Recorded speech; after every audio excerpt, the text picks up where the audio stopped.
जब मैं उनके हाथ में आई तो उसके छोटे भाई ने उसकी नाक काट डाली। जब वह खरदूसर के पास गई तो उन अधर्मियों ने उसे भी मार डाला।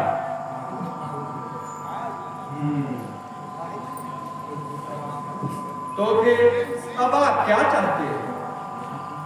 यही कि अगर किसी प्रकार उसकी स्त्री हाथ आ जाए तो इस अपमान का बदला चुकाया जाए। परंतु जानकी हाथ कैसे आए? हाँ, इसका भी एक उपाय है। तुम भेष बदल ले और गांव घाट के होशियार हो, इसलिए तुम सुनहरे मित्र का रूप धारण कर मेरे साथ चलो। अगर हमारी चाल चल जाएगी तो जानकी हाथ अवश्य आएगी।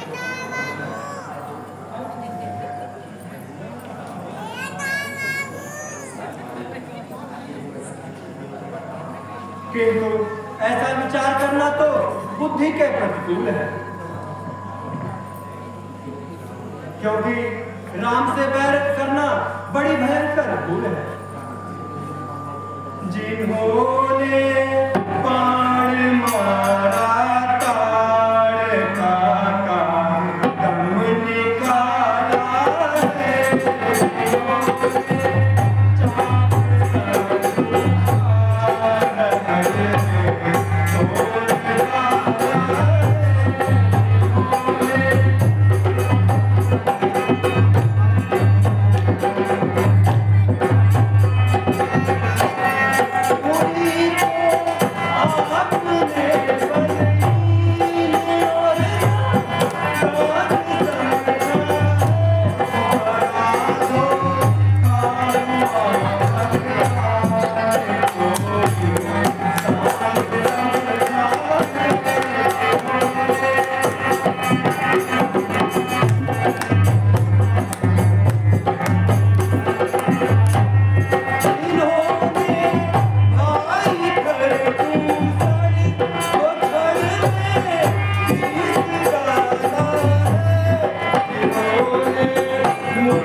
जब विश्वामित्र के यज्ञ वाला बाण याद आता है तो हृदय बुरी तरह कांप उठता है।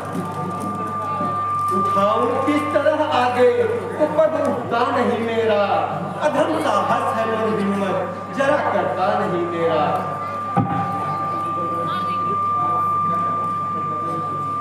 तो क्या कायरता की बात करके वीरता के नाम पर धब्बा लगाना चाहते हो? लंका को अपमानित और कलंकित बनाना चाहते हो? कहाँ पता है जिसके जग भयभीत सारा लोक है, क्या वीरा वर्तमामा इस तरह डरपोक है?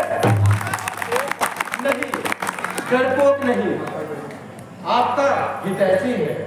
विश्वास कीजिए दानवेश, जिसने आपको यह सम्मति दी है वह आपका मित्र नहीं बल्कि शत्रु है। लाके धोखे में मिटाया जा रहा है आपको, नाश के पथ पर चलाया जा रहा है आपको। नाश के पथ पे? मुझे नाश के पथ पर चलाने वाला कौन है?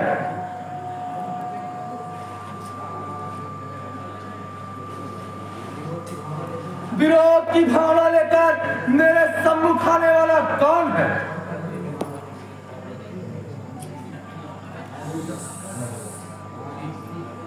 ठीक है, किंतु समय की गति सब कुछ निष्फल बना देती है।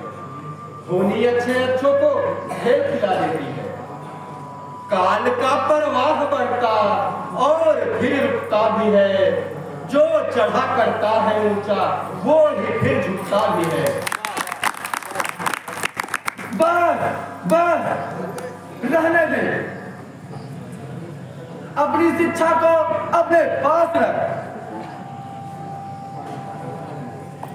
क्षमा कीजिए लंकेश, मैं आपको अपना मित्र जानकर समझाता हूँ, अच्छे और बुरे का ज्ञान कराता हूँ। तो क्या मैं अज्ञान हूँ, छोटा बालक हूँ जो तू मुझे उपदेश सुनाता है? सच कहा है नीच को सर पर उठाना है बुरा, तेरे जैसे नीच को मुंह लगाना है बुरा। मैं मूर्ख ही सही, किंतु यह बातें मूर्खों वाली नहीं कर रहा। याद रखिए, नहीं अच्छा मिलेगा फल तुम्हें अपनी ढिठाई का। चले हो राह कोठी छोड़कर रास्ता भलाई का, हुए अज्ञान के वश और बने भगवान के शत्रु। कहा कर वेद पंडित बन गए कुलमान के शत्रु। कायर, कुबूत, पापी, क्या तू नहीं जानता जो इरादा कर चुका हूँ वह बदल सकता नहीं। बल है रस्सी का जो जलकर बिजा सकता नहीं। उससे खड़ा हो साथ चल, बकवास सब बेकार है। सर उड़ा दूंगा अगर फिर से कहाँ इनकार है। इनकार तो नहीं, परंतु पराई स्त्री को चुराना कहाँ का धर्म है? यह तो महानीच काम है। और पराई स्त्री का नाक काटना तो बहुत धर्म का कार्य है। महाराज, होने से हर कोई मजबूर है। भगवान ही जानता है इसमें राम का दोष है या स्वरूपनखा का कसूर है। तो तू यह क्यों नहीं कहता? क्यों स्वरूपनखा बदजलन है?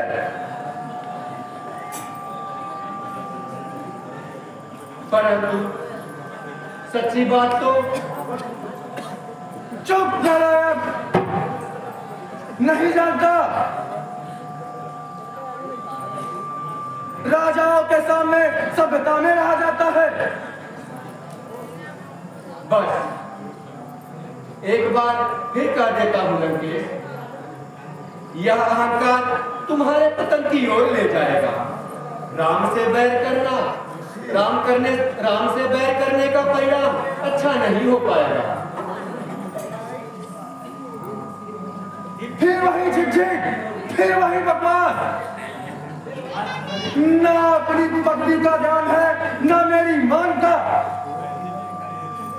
तोड़ दूंगा शक्तियों को, मूर्ख तेरी जान पर चूर कर दूंगा पटक कर, लाश को पासार पर। अच्छा, एक बार फिर विचार कर लीजिए। तब सोच चुका हूं, अच्छी तरह सोच चुका हूं, कह चुका हूं तुझसे मूर्ख, बात मेरी मान ले। काल मरना काह वरना सिर्फ तेरी जान ले। महाराज, बस बस, आगे सब नारिका। अच्छा, केवल एक बात और सुन लीजिए। कुछ नहीं सुनना।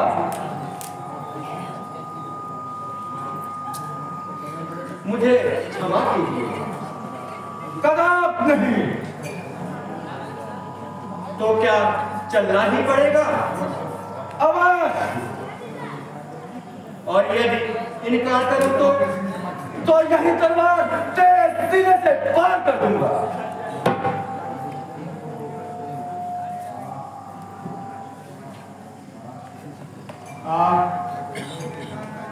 अब दोनों ओर से मौत आ ही गई। यदि गया तो राम का बाण नहीं छोड़ेगा, और इनकार किया तो इसकी तलवार से सफाई। क्या करूं क्या ना करूं, ऐसी दुविधा में पड़ा हूं कि दोनों ओर खाई है। खैर मौत तो आ ही गई, इस दुष्ट के हाथ से क्या मरा। भगवान का बाण खाकर कल्याण का साधन क्यों न बनूं। अच्छा लंकेश, मुझे आपकी आज्ञा स्वीकार। चलिए मारीच चलने को तैयार है। शाबाश मारीच, तू तो बड़ा दिलेर है, आखिर तू तो शेर है। आहा, स्वार्थ में अंधी है दुनिया, स्वार्थ का संसार है, स्वार्थ की ही मित्रता है, स्वार्थ का ही प्यार है। क्यों, अब क्या संकोच है? कुछ नहीं, चलिए